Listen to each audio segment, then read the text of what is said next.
আমাকে ভুল হয়েছে স্যার, আমাকে ক্ষমা করে দেন, আমি জীবনে এই কাজ করব না। তুমি কি করছিলে ওইটা একটু বলো। আপনার মানি ব্যাগ নিতে দিয়েছিলাম।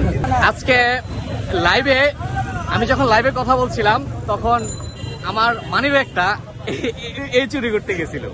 তো এখন তার বক্তব্য হচ্ছে সে সকাল থেকে কিছু খায়নি, সে অনেক ক্ষুধার্ত, ঠিক এই কারণেই সে মানি ব্যাগটা চুরি করতে গেছিল। তো এখন তাকে আমি বুঝতে পারতেছি না তাকে ঠিক কি করবো।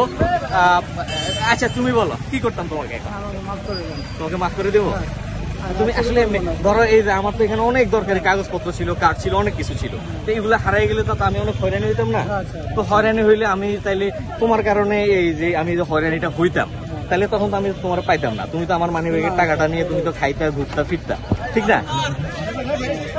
আমরা ছাড়া অন্য কেউ ধরলে তো তোমার এখন পাবলিকে তোমার মারতে গেছিল, পাবলিক মারলে তুমি কি বাঁচতা? মানুষ তো মাইরা ফেলতো।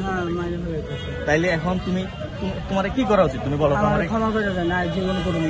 আর জীবনে করবা না? ছাইড়া দিলে তো যাবে। তুমি এমনিতে কি কাজ করো? আমি গাড়িতে স্যার। গাড়িতে? আর আজকে ডিউটি করছো?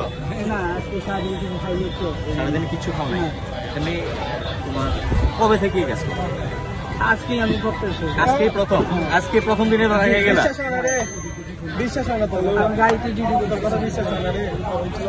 আমার পকেটে এখন কি